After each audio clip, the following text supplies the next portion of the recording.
Hello, welcome to the Pretty Huge Dilemma podcast. I'm your host, Jacob Barrett. Today, we're going to get into my thoughts on the Barstool Netflix new collaboration. We're going to talk about my thoughts on the Diamond Gym and the benefits, cons of it, what's going on with it, if I would last a workout there. And then lastly, a little secret I have currently from my wife and the repercussions of keeping this secret, but also possibly the benefits of it. Okay. I might need to start putting that at the beginning of the podcast, kind of how they have a little introduction snippet going into it, then my logo, and some introductory sound, which finally started putting sound on some videos I put out. Put it on the PhD TV. Very close to seeing a copyright violation on it because I was using audio files from one program, and then when I upload to YouTube's like, yeah, they're okay in that program, but here you might have some copyright issues. Then when I chatted the issue, ChatGPT'd it, it said, yeah, you're fine, no issues with it, just upload it. If it gets any money from it, then that would just go to whoever has the copyright on this song. And since you're a small channel, it's okay. I thought, well, I don't really want to deal with that, so let me see if there's different ways so I don't get this copyright violation and a strike on the podcast when I got really not too much happening for it. Because just getting one early feels like, well, this strike's wasteful, not even getting a benefit from it, growing audience, getting a huge controversy, then making it through different news cycles, news stations, and getting people on my side more riled up. We kind of just be like, you get a strike. That's it. So figure that out. But I might need to switch the order to it, figure out an intro song. I'm not going to make the song, just find one in the audio library that goes through it. Okay, today, getting this recorded in between the college football playoff games. So far, Alabama's won, and very riveting game between Miami and Texas A&M, which Texas A&M, that's the only Texas team where I'm not quite sure where my fandom lies in it. I'm not sure if I'm for them, against them, undecided so far. It kind of depends on the day. For this game, I kind of wish they would have won and gone further, because then their next game would have been at AT&T Stadium. There would have been all the Dallas-Fort Worth people going to the game, cheering for them. And I don't know if their hopes were as high as before. Even this year in general, I don't know how high their hopes were. But once they started being undefeated, I think their hopes were getting higher. But now they might say, oh, we're going to build on this for next year. Next year's the real year. This was kind of just a bonus year, not really expecting too much from the team. So I kind of wish their hopes might have gotten up just a little bit higher and then lose. Because just losing now, yeah, they were at home in College Station.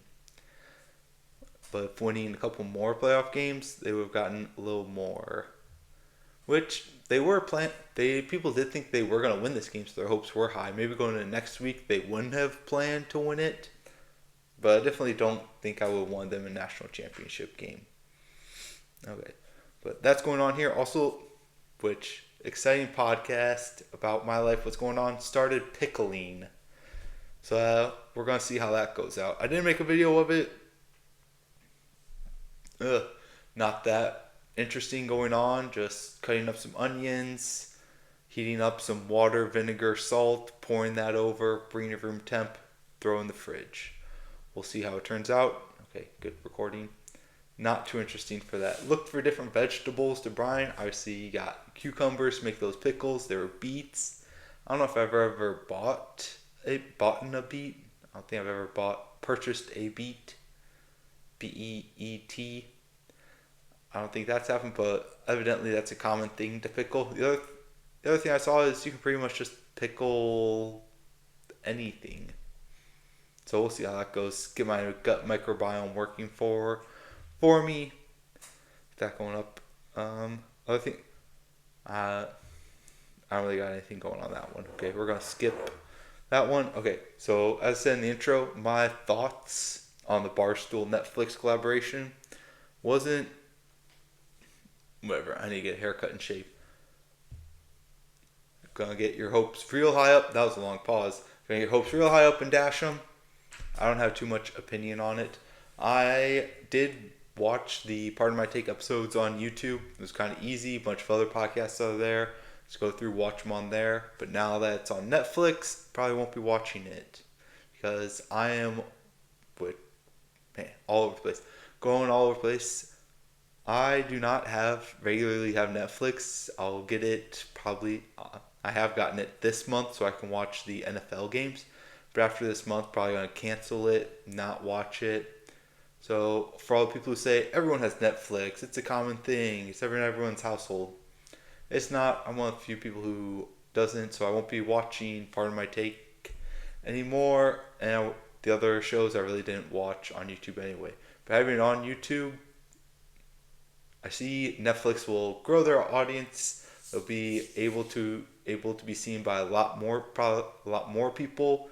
I don't know the numbers though of the difference of people on YouTube versus Netflix because YouTube I also think has a high number of people on there.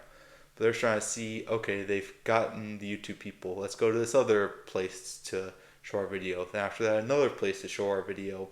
But it's a really cool thing that they're getting that big and on Netflix. It'll be interesting to see how Netflix builds out the podcasting part of it. Because again, when I'm looking at podcasts, my first thought is, oh, let me go to Netflix. Let me turn this on and listen to a podcast here. Oh, when I'm at work, let me go on Netflix and listen to this podcast. Because if I do that, it feels like, well, maybe I'm not paying the most attention while I'm doing this other activity while I'm at work. But if it's on YouTube, I think, okay, it's YouTube. It's not that distracting. Because on Netflix, yeah, you can listen to a podcast now for it, but there are other things on Netflix where I don't think I would want to watch a TV show while I'm at work. But also when I put the YouTube on at work, I do just put it face down. So it is just like listening to a podcast. But sometimes they have visuals on there where it's cool to see, and then I'll look at it and see what's going on for it. But anyways, on Netflix, if you want to get this podcast on your feed, probably going to be a lot less money than what you paid for them. Which again, also wasn't surprising because on Monday, Dave Portnoy said he was going to be doing announcing for the Netflix fight of Jake Paul versus Anthony Joshua, which Anthony Joshua knocked him out. I think it lasted longer than people thought it would. I definitely didn't watch it. I don't think I've ever watched... Well, I've watched one of the Jake Paul fights. No, that was Conor McGregor versus Floyd Mayweather. But a Jake Paul one, I don't know if I've watched one of them. Okay, which ones? I watched one of like the recordings of one of them. I tried watching it live, but it was just so late in the day.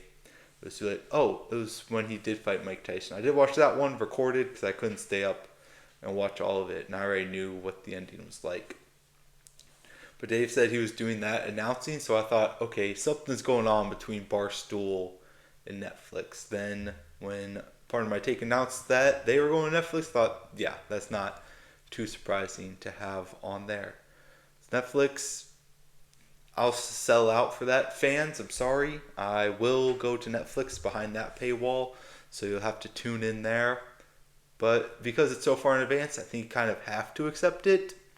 Because I'm being straightforward and honest about it. If that happens, if Netflix says, oh, we want you on our feed, here's this much money, I think I might sell out for that. So be aware, there might be a big announcement coming in the following weeks, days, months, years, but be ready for it. And when that time comes, and if people are upset about it, I'll re-show them this clip. It said, hey, from the beginning, which I don't even know if this is the beginning, that kind of the number of episodes, I think this is number 20, which that has a slight asterisk around it because I've released, I forget how many, 10 or so. Then I took a couple months off and then started back up again.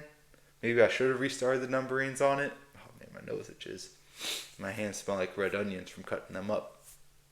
Yeah, I don't know if that's the pickling is or different videos of stay-at-home people, not prairie wives, but people who try like make everything from home, who have freezers full of food who have other things, other canned goods just stored up, stocked up for long periods of time because everything has to be homemade. I don't know if I'm on that level yet. Getting closer, but not there yet. But so I did say I didn't have Netflix, but I got it for this month because of the football games that are happening on Christmas Day. So I thought, okay, I want them for Christmas Day. How am I going to set the days of getting it? Because you have to get it for a month. So I bought it. Maybe tomorrow I'll cancel it. So I'll have it for that month. So I had to kind of frame it of when do I think I'll watch it the most. And I thought Saturday before, yep, it's just going to be on. I'm going to be playing every show, every movie, just continually on there and get it going on there. So I made a list of shows to watch on there and slowly making my way through them. Started with Happy Gilmore 2. I'm about 40 minutes into that one. Again, it's not the greatest Adam Sandler movie, but I think it's fine. I think it's kind of funny. But it kind of reminds me, like the editing of it, of how he just drinks alcohol out of different containers. Kind of reminds me of the Hubie Halloween, where he has that thermos and it just has everything in it, and the editing on it. It kind of reminds me of that. And in classic Adam Sandler fashion, his entire family's just in it. His daughter is playing his daughter, which she did that in a different one of his movies, about where she was getting some celebration because she was turning a certain age, and it was some Jewish celebration, a bat mitzvah. I think that's what it is. Which in the Hanukkah season, I don't know what day we are of it. It also might be over by the time you're listening to this. Who knows? 8 days. Did it start Sunday maybe? Not too sure. Not up to date on it. Which I don't know. It's kind of cool to see all his family in there. How he just puts them in there. All of his fun for it. That's a cool thing to see for it. I don't know what else is on my list. I think Tom Segura special's coming out. I'm going to watch Nobody Wants This season 2. Inside. No, it's called Man on the Inside, with the guy from Cheers, who is the bartender, who is in Good Place. I forget what his name is, but he's in that one. That's got my list. Then I made a list of general Christmas movies that I wanted to see, which again, 70 degrees here, hard to get in the holiday spirit.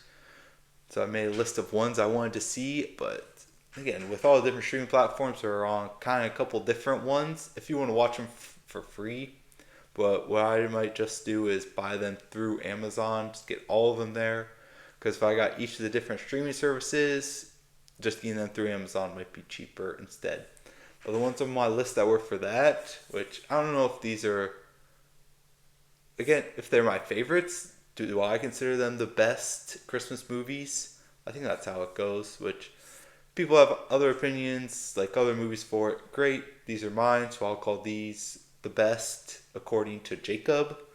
And in no particular order, because I haven't ranked them yet. I was just looking at lists and just kind of named them as they came up on the list. So Rudolph the Red-Nosed Reindeer, I think that's a cool one. Claymation, different kind of editing. I think I liked it as a kid, so I want to watch that one. The Grinch, Jim Carrey version. Not the most recent animated one, because I saw the most recent animated one a couple years ago. I don't know what event it was, but they played it. It's like, man, this Grinch is too nice for it. It's not scary. It's not making me think, man, this guy's weird. I won't want to be around him either. You're just being too nice. And Santa Claus, I think it's The Santa Claus, or if it's just Santa Claus with Tim Allen. Again, I don't know, probably just from the nostalgia being a kid, liking that one. Then, what other movies? I made a list of them. Why did I not write down my list? They're on my phone, and my phone is recording this, so I can't look that up. And kind of the other ones, I put The Nightmare Before Christmas. I don't really know what that's about. I know Nightmare Before Halloween. I think that's the name of it, the Tim Burton movie. But I don't remember seeing The Nightmare Before Christmas, which that might just be the Christmas version of that movie. And then was there another one? Again, looking around the room, trying to see if anything's going to trigger my memory of what that other movie was. Probably not. Okay, so those Or is that four? No, I wouldn't say Nightmare Before Christmas. But those three, oh, I put Elf on there. I think it's a funny movie. It does get played a lot. Oh, I also put The Christmas Story on there. So, okay. These aren't the best Christmas movies. These are just Christmas movies I want to watch this year for it. Because the last two, Nightmare Before Christmas and The Christmas Story, I know it's on TBS. At my grandma's house, we would put TBS on and just have that playing while we were in the basement and all the adults were upstairs. But for some reason, never got through the beginning part of it. The only things I remember is the dad gets a new lamp from Italy because it's fragile. The kid gets his tongue stuck to a lamppost. Ralphie wants a Red Ryder BB gun. Something about going down a slide, getting soap in his mouth. But besides that, I don't know really what happens. But we always had that channel on because it was playing all day on Christmas. But I could not tell you the plot of that movie besides he wants a Red Ryder BB gun. That's pretty much it. So I wanted to watch that. We'll see how many I get through this year because I might just go through Netflix and watch all the shows and movies on there. But by the time I would switch over to the Christmas shows, it would be mid-January, which it would be cold then. So we'll see if I end up watching all those because hey, if I got extra time around the Christmas season to watch the movies, I'm gonna do that. And with multiple TVs, you can have games on one TV, play the movies with sound on the other one. Because for the football games, yeah, the announcers, you get some insight. If someone's injured, if some insights on the plays, what's going on, okay, that's helpful. But that's a small percentage of it versus the time of when you just figure things out without any sound on and all the commercials just playing over and over again. So I'm okay watching those without sound. Then also if my wife is in the room, she'll want to watch the movie and not listen to commentators. So it works for us, I guess, for me, kind of that bargaining. Because I can also say a sacrifice of, oh, don't worry, I don't need the sound on. We can watch this movie. It's okay, don't worry about it. So that works. For now, at least. Okay, what do we got next? Okay, so as I'm hanging out here, oh man, a person did show up to the front door, which people showing up the front door unannounced almost didn't answer the door, but someone did. It was one of our neighbors. I think they might have recently moved in. I don't know where, somewhere on our street. So they came to the door, which whenever that happens, I immediately have to tell my wife, hey, there was a female that showed up at our front door. Be aware if any of the neighbors start saying murmurs of other females showing up here, hey, you know, someone's here immediately. Just send a text, bam, boom. Hey, this female is at our front door. Heads up. So if anything goes around, now she knows. She can't say anything about it of, oh, you're keeping this secret. Must be something nefarious, which what does nefarious mean? Something bad, sketchy, suspicious. I think that's a pretty good definition. You're doing something nefarious. These people are showing up, blah, blah, blah. Well, now you know. Which, that brings me to a current secret that recently happened that I'm keeping from her. Which, if she gets, how long are we in this podcast? 19 minutes into this podcast? Well, minus the time I have to cut out at the beginning. If she gets this far in the podcast, then she'll know. But if not, I don't know when I'm going to tell her what this current secret is. But also if she watches the clips on social media, then she might know because this might be making one of the clips. But, okay, whatever. What the current secret that I have for my wife is that I downloaded Hinge. Okay, let's back up. No, we're not going to back up. We're going to keep going forward. So I downloaded Hinge because my wife and I, that's where we met. That's what happens nowadays. People meet on dating app. People meet in different ways. Some people Facebook dating. Some people on Yik Yak. Some people on all different sorts of things. People meet, sometimes they get married, sometimes they don't. My wife and I, that's how we met. We got married as a result of meeting on there. Which, side note, yeah, we'll go down this first. So my friend also met his fiance on Hinge. Yep, great, good for them. But for that wedding, we're gonna have to travel for it. And this goes overall theme of this podcast. If you got a word creation of the key themes of this podcast, kind of like how they did in Parks and Rec, how they do in other things, where they just get together all this information about their city, but it would be on this podcast. If you were to say key themes, one of them is gift giving and my thoughts on it, because I don't know, I have thoughts on it, and this is where I'm going to share them at. We got to travel for this wedding. I don't know if I believe in, I don't know if it's believe or what, but I'm not sure if you have to travel a certain different distance.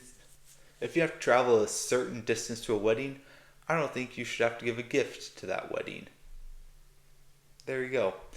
That thought might extend to if you have to travel at all for the wedding, you don't have to give a gift, because it costs so much more to travel and go there, to get a flight, get a hotel, my time, a rental car, Ubers, that I think that cost wraps up all up in, that cost is more than what it would be to get a gift at all if they were in the same city. Because for weddings we've gone to that have been in the DFW area, we've gotten them gifts that are worth, I'm not even sure how much. I tell my wife, hey, here's a registry, get something for it. Oh, this is your friend. Don't you want to pick something out that you think they would like? Nope, just get them something from here. I don't really care how much it is, whatever you think it should be. Okay, so even for weddings and my complaint about it, that's probably what's going to happen for this one as well. Well, I think they've been like a couple $100, maybe. I'm not sure. I would have to ask my wife or the couples that we bought gifts for. Okay, I think I'm backed up from recording more than usual. Oh well, it happens. But I think us traveling, going somewhere, the cost would be much more than what it would be for a gift if the person lived in the city. Because you got flights. Well, and it's for two people if my wife goes with me. You got 2 flights. That's a couple hundred right there. You got a hotel room. That's a couple hundred a night. You got an Uber to and from the venue if it's in a populated city, or if it's in a small town area. You gotta get a rental car. You gotta do that. You gotta get rental car insurance. You gotta get gas filled up if you don't bring it, gas insurance if you don't bring it back with a full tank. You got all that. So why do I also have to get a couple $100 gift? That's just crazy. But we might, if scheduling doesn't work out, might not end up going to the ceremony, and then we would just get a gift from the registry, and that would just be it. But it's not going to be the equivalent of what it would cost us if we did travel there. So we're going to end up having to get a gift that's a couple $100. I don't know. There's also a lot of different thoughts and beliefs of getting gifts for weddings, how much you should get them for, how much it should be. It should be enough to cover your plate. Well, you don't know how much that's going to be. You don't know how much each plate is, how fancy it is before going in there. Oh, you can guesstimate how much it is by the venue, the number of people, the location. I'm not that into weddings. I don't know how much it is. I just give what I give for it. Well, asterisk, my wife gives what we give for it. For that travel wedding, I don't know if I need to get a gift for it. My presents might be enough, and me traveling there, my time, all of that. Because again, if it's in city, you got a couple hours, half a day at the wedding, at the event, those ceremonies. If you travel there, you got Friday travel, you got Saturday wedding, you got Sunday travel, or if you get in Thursday, then you got Friday, Saturday events, and then you got Sunday travel back. That's like 4 days. That's a lot of time for it. Alright, let's see here. We'll clip that. Make sure that the out of town weddings we're going to, they don't see that. Okay, so back to why I downloaded Hinge. Downloaded Hinge because we met on there, and I thought, I need a Christmas gift and I haven't gotten one for her yet. What if I downloaded the messages that we had on Hinge and put them kind of in like a book format where you could read through it, or I could take the messages and give them to an artist or a cartoonist, an author, Etsy person, say, hey, here are these messages, make this into some kind of story, some sort of storybook, make some characters, make it all animated up, which I think this might be what Pam did for Jim, because she was a cartoonist, but she didn't take their messages, she kind of just wrote a story about him.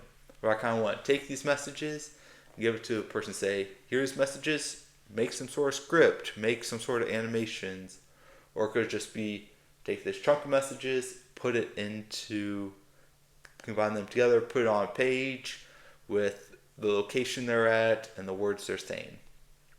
Yeah, cute, artsy, fun, creative, kind of a pain in the hassle, but might be fun, worth it. I have some screenshots of messages that we had that I think are kind of funny, but that's not all of them from the beginning, because hey, young love, being at being in college, meeting someone, trying to figure out what's going on, what you know about them, which having to go through, I guess my profile got deleted, so I had to go through like try to recreate, well, not recreate, I decided to create a profile because I just wanted to see if I had any messages. But going through that, you gotta give so much of your information. There's, which I knew beforehand, like there's some information, but the options just keep getting more and more. You can put a poll on your profile that people can vote on. You make an audio recording of yourself. They ask you what your intentions are for being on the app. They ask you what your family plans are down the road, how many kids you want to have, where you want to live at, your religion, your politics, your pets. Do you have any current kids? So it's pretty much, you can put out all this information and you can learn all this about a person in depth without even saying a word to them. Just by scrolling through their profile, you can find their hometown, the middle name of their parents, their pet's name while they were growing up. Who is filling out every single one of those things? Just freely giving out that information. Because again, that's just being so selective if you're reading through all those things of, okay, they need to be this, they need to be this, they need to be this, without even having the conversation about the person, saying, oh, is it 100% this belief that you want to live here? Well, not really, I was kind of just filling this out, blah, blah, blah. Okay. There are so many on there, and just to get all this information about someone without really even talking to them or them liking you, because you could have said, oh yeah, I like all these things, okay, but then that person would be like, nope, I don't like them. But yet you have their home address, you got their social security number, you got their bank information, you got all of that information without doing anything, saying, without that person even knowing you exist. But we'll see if I tell her about that, which I told her. I said, because if I'm telling her about people showing up at her door, so there isn't any suspicion around that, I told her, hey, I'm doing something kind of suspicious right now, but it's for a good cause, so don't worry about it. Pretty much, I think that gets me off the hook. I can't get in trouble at all for this. If one of her friends says, hey, I saw this location, this name, it's kind of by you, is this your husband on here?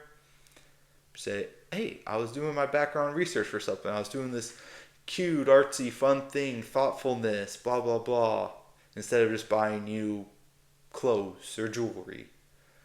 Because I don't know if she would expect it. I think before she might have mentioned doing something like this, but that's never been, it hasn't happened yet. So I thought I would go ahead and see if I could get those messages, which, man, so down bad. I even sent a message to the support team.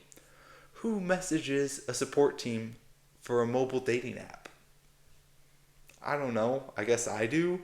So I just sent a message saying, hey, can you find these messages for me? I want to do a gift for it. Send. Say it. Then I got a reply, oh, you'll get something in 24 hours.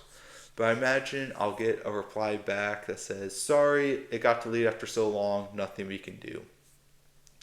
Because storing memory in, because computer storage, it's a lot, it's expensive nowadays. They're building up so many computer centers, they can't just say, hey, we got all these messages from years ago just backed up on here in case something happens. They can't do that. Or, no, I don't think it would happen. But the other time I tried to go back and get old memories, I tried getting my high school huddle film. So I never made a highlight reel. I never said, I'm trying to be recruited. I need to make these videos of these highlight plays. I didn't make it at the time. But now I thought, hey, it would be pretty cool if I went back, saw those videos, made a highlight tape as, I don't know, a married guy in my 20s say, hey, I want to make this video of my highlights for no reason. I'm not trying to be recruited. I'm not trying to go to the NFL. Maybe Canadian Football League. Maybe, what are the leagues that, was it 55 and under leagues where they're just paying all this money and just getting hit so hard out there, getting injured? Maybe I can make a highlight film for that. But I tried to do that through Huddle Support. Their message back was, hey, we can't give you this information. You have to get new login information from the current owners, and then they might not even have it. And I thought, I'm not that close with anyone by high school still, and if I did, I don't know, I guess kind of embarrassing if there was someone who still knew me and say, hey, can I have this film? For no reason. They would say, no, that's kind of weird. Like, move on. You don't need any of that. We'll see. Maybe in the future, if this gets big enough, I'll send something out to them that says, I want to get this information. Please send it to me. Because then I'll make, I don't know how many PhD TVs I would get out of that. Maybe one. We'll see if that would be the case. That would be pretty funny. I don't have too many recordings of that. My parents did record some of our football games, but I think at some point they just kind of gave up on it and said, well, this is too much, too distracting, hard to record and watch at the same time for it, which you just have the mental memories. But if you play hard enough in football, you'll lose those mental memories once you get CTE.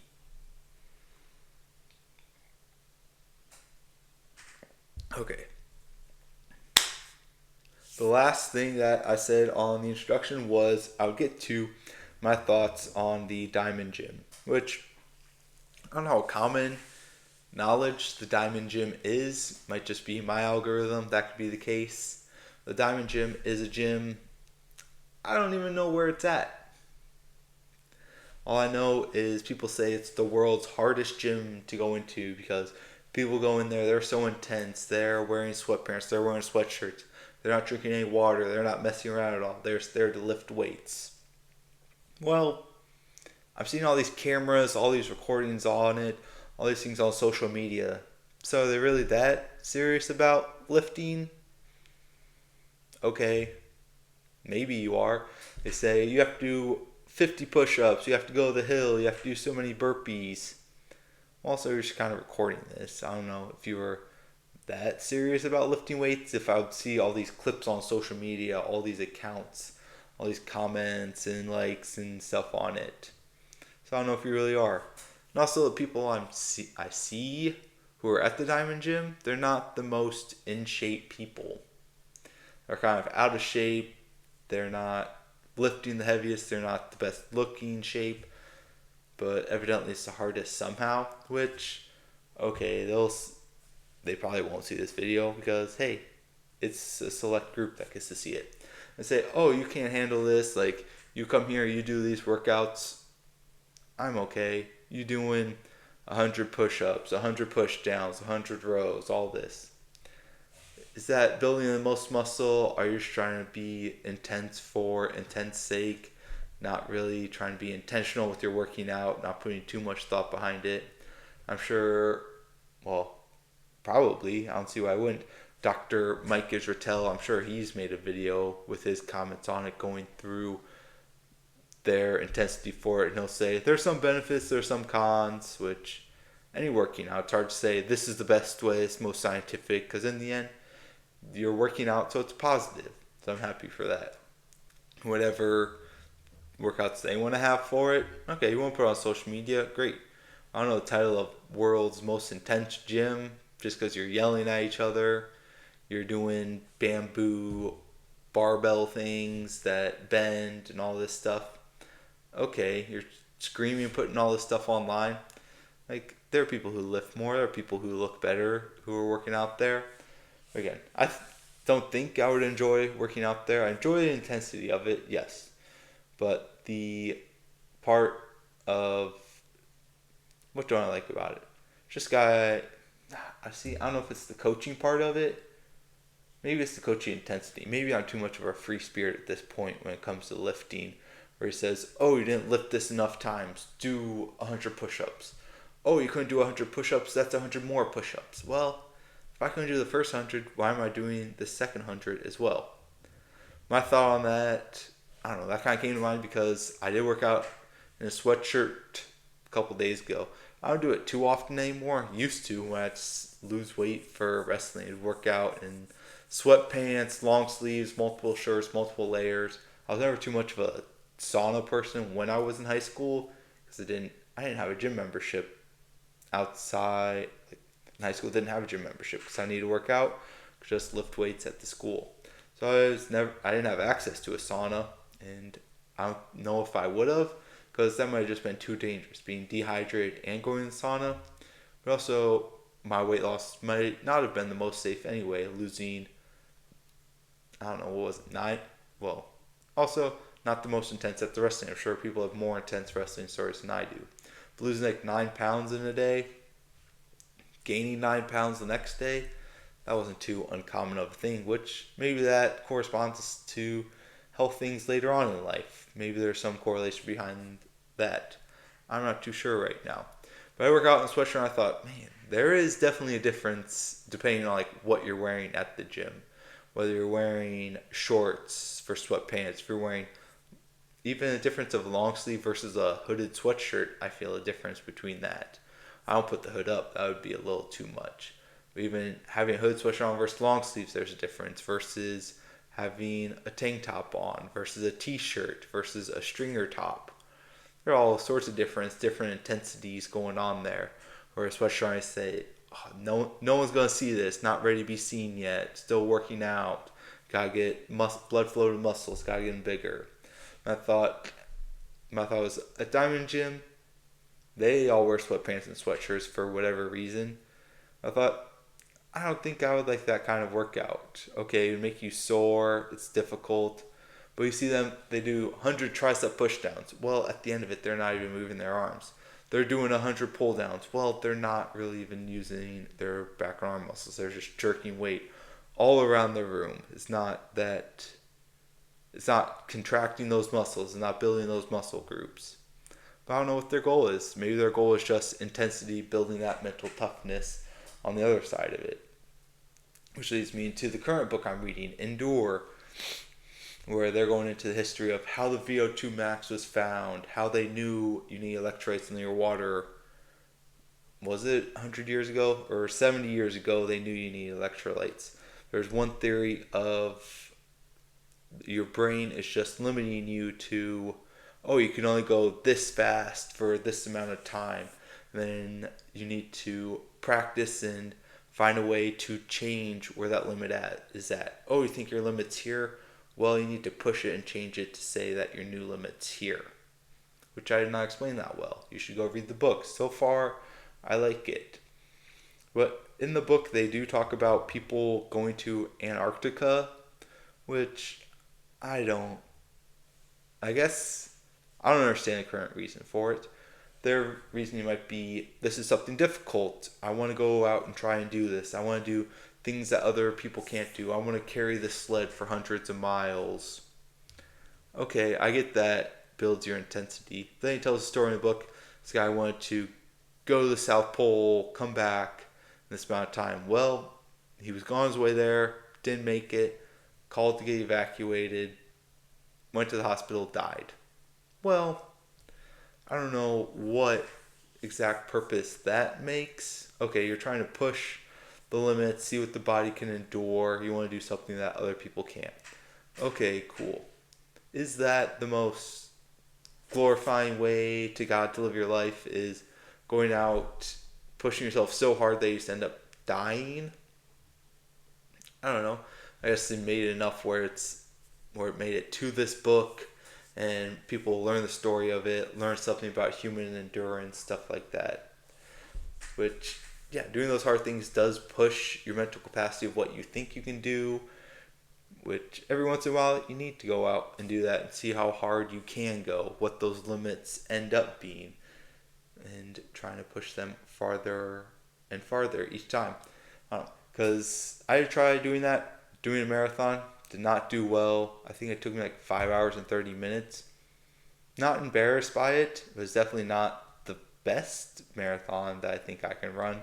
Kind of did it, was having some knee problems going into it, just want to complete it, which I don't know if I'll do another one. I think at some point I might try another one, which instant regret saying a message. One of my friends said he wanted to go do a half marathon. Then I ended up saying, why? You know you can do a half marathon. You've run them. Why not do something more? Why not just do a full marathon? Well, I don't know. That's a lot of time training. You got these other responsibilities. Well, just go out and do it. You already know you can do the half marathon. Yeah, you have these other responsibilities. There are solutions to them. Then I mistakenly said to him, hey, what if I ran the marathon with you? Might want to take that message back and not send it to him. He said, oh, okay, I'll consider that and let you know. I'll go out and run these next couple weeks and see if marathon is a possibility for us to run together. Not sure I should have sent that. Maybe immediate regret. We'll see. Again, I have a year to find an excuse to not do it, find another reason to not go out and run it. But then again, might be cool to try running a full one, because 5 hours 30 minutes I had to walk a decent amount of it. We'll see. Maybe I'll be smarter the next time, better prepared, do better training leading up, do more exercise, recovery, rehabilitation on injuries that I know plague me now that I've gone a farther distance, because I've done half mile, I don't know, half a dozen times, dozen times. I don't know. I don't even keep track at this point. Maybe it's more than a dozen, maybe a couple dozen. Who knows? But I want to try the full marathon. Did it, checked it off. But I think I want to try actually running it more, because the one I did, I don't know if I've talked about it. Why am I looking over there? No one's over there. No one's there. No one's here. I want to try the full marathon just to see what the time would be. So we'll see if I get another one. Again, they're also kind of expensive to do, depending on which one you do. Like the bigger ones, I think they're more expensive. Obviously, you can go out and just run one on your own, but there's not as much intensity. It's easier for you to say, I quit. This is the end. I'll try again next week. But if you sign up for one, say, hey, I paid to be here. I worked extra hours just so I could pay to be here and endure this pain. That's kind of a crazy thing. But when you do that, you think, yeah, I have to go out and run and finish this because I paid for it. Or that'd be honestly just kind of wasting money and time, not completing it, trying it as hard as you can. So we'll see. I'll keep you posted on that. If it happens, when, maybe we'll do some recordings of it. But that's something that I'll have to figure out in the future. But that's the end of the show. Please make sure to like, subscribe, comment, DM, reach out, email. I was going to say text and call, but don't do that because I don't know how you would have gotten that phone number. And we'll talk to you guys later. Bye.